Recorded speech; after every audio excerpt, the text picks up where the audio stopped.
Салам достор, биздин каналга жазылыңыздар. Башкалар көрсөтпөгөндү биз көрсөтөбүз. Эми исламда ак дуа, кара дуа деген болот. Ак дуа ошол ак бата, бирөө ак каалоо, ак тилек, жакшы дуа. Ал эми кара дуа деген дагы бар.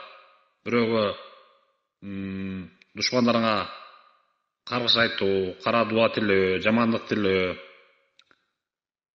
Значит, эки дуа тең бар.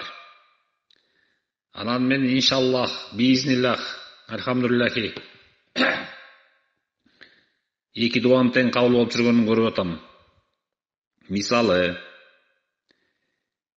2016-жылы 13-май жума күнү ГКМБнын оперлери үйүмө жетип келиптир мени камаганы. Андан бир күн мурда баягы чуулгандуу Талгарбек жыйынында мен сөз алып, аларды шарият менен жашоого үндөгөм. Ошентип бул 3 опер мени тескинин истеп, тегдеңдетип шаштырууга тырышса, астыңкы этаждагы кошунам Николай Курин деген орус келди.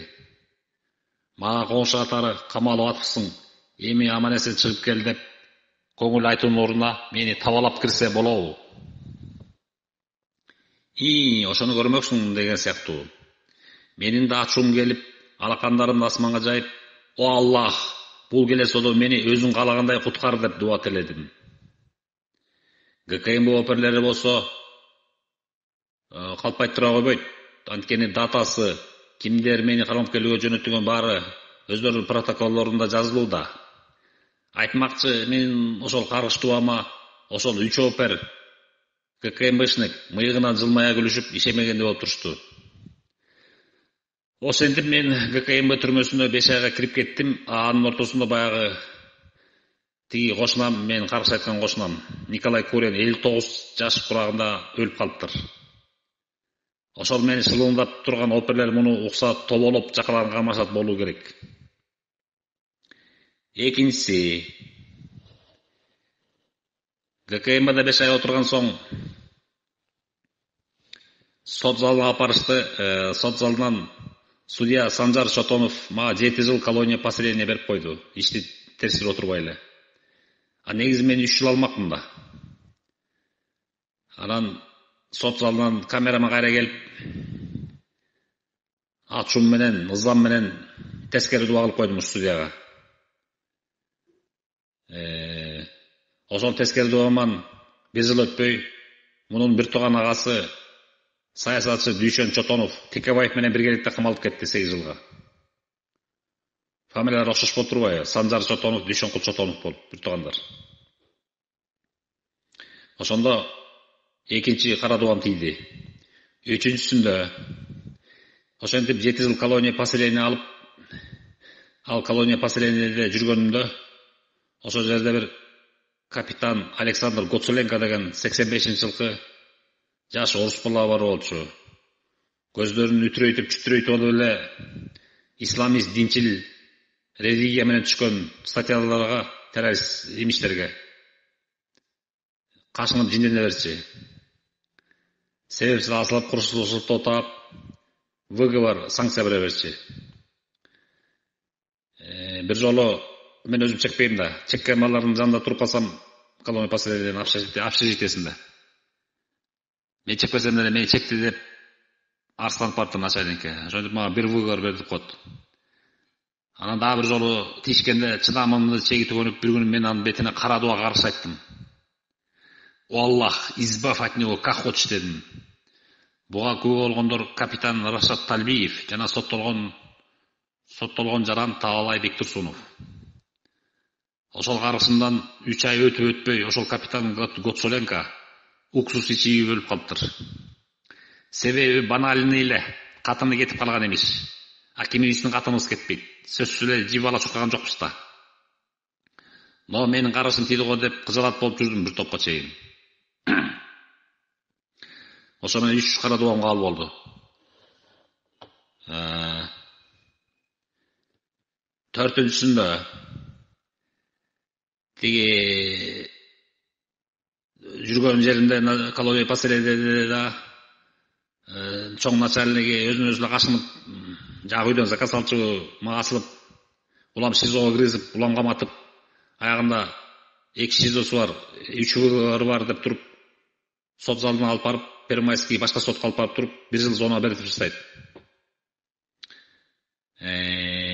Аға қошылташыл биліктағы унчпай қойды. Мен ушул колония поселения начальниги ушундай зөкөрлүктөрдү кылып атат деп видео обращение кылганым азыр деле интернетте илинип турат. Азыр деле ар кайсы сайттарда, ютубтарда илинип турат.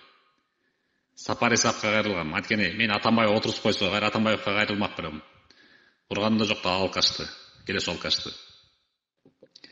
Анан Сапар Исаковго кайрылам, ал кеңкейип кот. Ошентип зонага кетип калам, 1 жыл зона алып. Аяққа барып ошол Атамбаевдин бандасына кара дуба тилейм. Сапар Исаков, Балекет Басман, Албек Ибраимов, Кубанычбек Кулматов толтургонмун бандасы. СДПКнын бандасына барына. Анан ошол зонага түшкөн 1-күнөн баштап эле, 1 декабрдан баштап эле алкаштын бандасына кара дуба окуп баштадым. Камералаштарым аякта 100 террорист бөлүнүп отурат да. 3-төн 4төн болуп отурат, кыртый режим. Көрдүмбү Атамбаев бийликтин акмактыгы, ичкен, жеген, аферист, бандит, насильник, мошенник, киши өлтүргүч, чорнойларды эң эркин коюп койгон зонага. Алар апшага жашап, күнү-түнү басып жүрүшат кенен-кесир. Зонада 5 гектар чоң аянтта апшагалар жашат. Ал эми 100 шарият менен түшкөн 100 мусулманды террорист деп, религиозник деп, экстремист деп кыртый режимге калып кошкон, под ключ, под замок. 3-төн 4төн калып. Ошентип мен 3-төн 4төн отурган террористтер, религиозниктер менен отурдум. Анан 1-күнөн баштап эле айттым. Мен буларга могу бийликке кара дуба окуп баштадым. То есть Атамбаевка именно. Сооронбай Жээнбеков менен канча 17 жылдан бери таанышмын, 7-8 жыл жолукканмын ойлодум. Канча деле жамандыгым жок болчу. То есть анын мага жамандыгы жок, мен дагы жаман оюм жок да, Сооронбай Жээнбеков. До сих пор ошондой. Анан жаңы президенткечи Атамбаев бандасы кылды да, ошол 7 жыл чубалжыган куйрук тилип койду сурок мойнума. Анан ага каршы кара дуба окуп, жакында булар урушат бири-бири менен. Сооронбай менен, президент Сооронбай Жээнбеков менен Атамбаевтар урушат десем, күлүшкөн камералаштарым көбү. Ой, канча тиги президенттикке алып келип атса, канча өкө урушуп кетсин деп. Көрөсүңөр дегем. Деп кара дуба окуп баштайм. Сапар Исаковдун окуясы болсо тиги Аюп пайгамбар менен болгон окуядай болду. Анткени Аюп пайгамбар абдан бай жашаган, үй бүлөсү, бала бакырасы бар болчу, абдан бай, таасирдүү киши болчу. Анан бир бейбечара кайрылса, аны укмаксан болуп койгон үчүн, колунан келип турса да жардам бербей койгон үчүн Аллахтын ачуусу келип туруп, анын байлыгын, үй бүлөсүнүн баарын алып коет дагы. Рахима деген аялы да калат. Өзүнө оору жиберип коет. 18 жыл ооруйт. Денесин бүт курт жейт. Айылынан кууп чыгышат, оорун жагат деп. Анан жанында Рахима деген аялы да калат. Денесин бүт курт жегенден Аюп пайгамбар дуа кылат. О Аллах, мен сени мактап турайын, тилимди аман кой, куртка жетелбей. Жүрөгүм зикир кылып турсун, сени жүрөгүмдү аман кой дейт. Ошондо тили менен жүрөгү гана желбейт, калганын бүт денесин курт жейт. 18 жыл ошентип ооруйт. Сабырдуулуктун үлгүсү болот. Аягында сабырдуулугуна сыйлык катары кайра Алла Таалага тез оолун берет. Үй бүлө, то есть мурдагы балдарынан да жакшы балдарды берет. Ошондой болот. Кайра байлыгын берет. Ал эми Сапар Исаков премьер-министр болуп колунан келип турганда мен кайрылсам, ушинтип колония постоянно ушундай чатак болот десем. Кеңкей унчук укмаксан болуп койгон үчүн ага да кара дуба кылгам. Мына эми өзү отурат чүмчүйүп түрмөдө. Ошентип дуам тийип айткандай, азыркы президент менен мурунку президент уруша кетип, бүт бандасы отуруп, анын урушкандан отурган жок. Билесиңер, коррупция тесттен жап койгон үчүн отурушат баары. Кубанычбек Кулматов, Албек Ибраимов, Жантөрө, Осмонбек Артыкбаев, Сапар Исаков. Айтор Атамбаевтан башкасын бүт отурду. Атамбаев кала эмне кетеңиз чыгышканын түшүнбөй койдум. Булар отуруш керек болчу негизи түрмөгө. Анан ошентип бул жол кара дубам кабыл болот. Мага күлүп аткан камералаштарым, религиозниктер баары осору асылып калат таңырайып. Чын эле турбай деп. Илим алсаңар, илим алгыла да анан жөн эле ушак деңгээлде, көчө ушак деңгээлде жүрөбөй деп менин үстөмөн дейм. Ошентип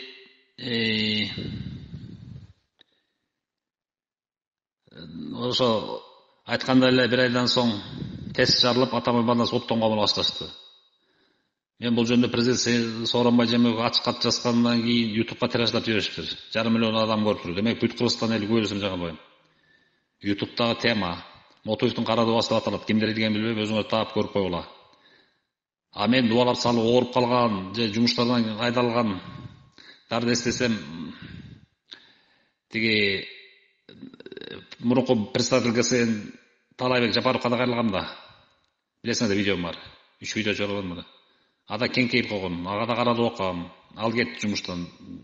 Замы Жоробек Дүйшөмбиев да кетти. Башкалар кетишти азыр. Ошол. Анан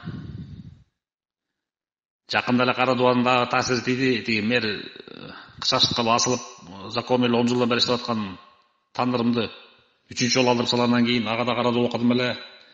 Bir ay өткөн жок, bir жума да өткөн жок. Башына айланып апат келди. Жана голубойлорго уруксат бере коюп, азыр өзү кылдын угушунда да калды. Элдин баары жек көрүп мерди. Голубой атка конуп. Ошол бул кийинки кабыл болгон дубам.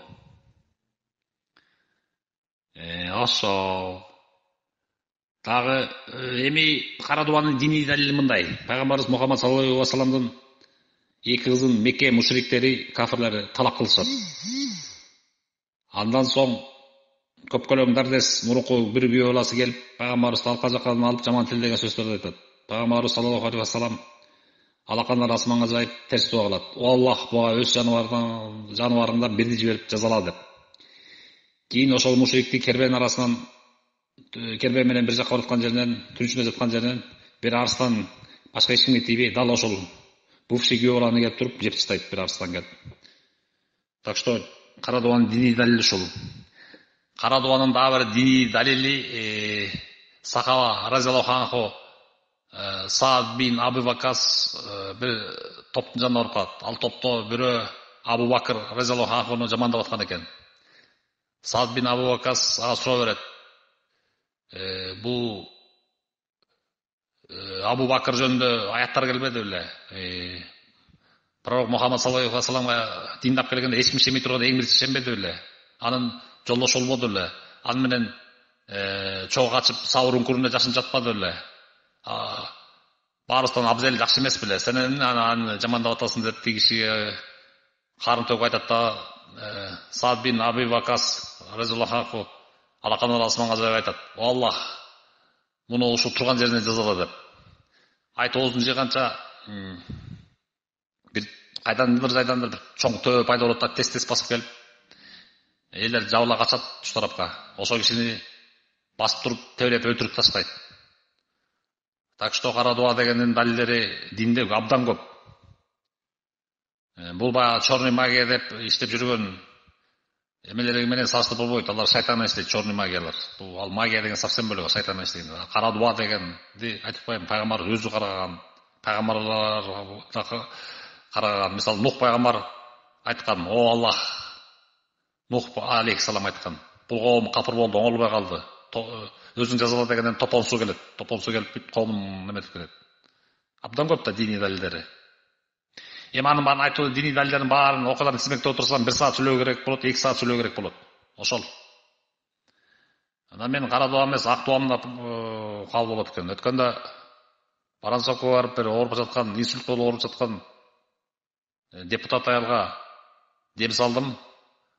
Куран сүрө аяттарынан окуп, Аятал Курси, Фатиха, Фалак, Нас сүрөлөрүн окуп туруп дем салдым. Жакшы болуп кетти. Мурун көтөрүлүп аткан сол өйдө көтөрүлүп, көчөгө чыгып эле көчөгө чыгып элге аралашып калыптыр. 1-2 дем салгандан кийин эле. Бирок дуа кабыл болуусунун исламдагы шарттары. Адам деген күнөөсүз болуш керек. Мусулман болуш керек. Фитрасы, эстесisi, иманы, акыйдасы исламий болуу керек. Хадис бар. 3 адамдын дуасы түптүз кабыл болот деген. Исламдагы адилеттүү падыша деген. А бизде адилеттүү падыша пока жок болуп атпайбы, ошон үчүн падышалардын дуасы кабыл болбой атат. Экинчиси, бул хадисте айтып атам мен. Экинчиси, исламдагы ата эненин баласына кылган дуасы дейт, түптүз кабыл болот дейт. Үчүнчүсү, себепсиз кордук, зулумдук көргөн мазлумдун дубасы дейт. Мазлумдун дубасынан өзгөчө сактан дейт. Анткени мазлум менен Аллахтын ортосунда эч кандай тосмо парда болбойт дейт. Аллах түптүз кабыл кылып ишке ашырат дейт ошол дубаны. Анан дуага, ак дубада, кара дубада кабыл болуш үчүн пенденин милдети Аллахтын астында күнөөсүз болуш керек. 5 маал намазын калтырбаш керек. Чын жүрөктөн ишениш керек, ыхлас менен ишениш керек. Баары Аллахтан деш керек. Жакшылык да Аллахтан, жамандык да Аллахтан, кырсык да Аллахтан, тагдыр да Аллахтан, өлүм дагы Аллахтан, кайра тирилип бейишке кирүү да Аллахтан, тозокко кирүү да Аллахтан, баары Аллахтан. Даже дарактагы, жалбырактагы аятта айтылгандай Аллахтын уруксатысыз түшпөйт. Баары Аллахтан деп чын ниеттен ишенсе, анан ошондо дубага кабыл болот. Адам олия даражасында болуу керек.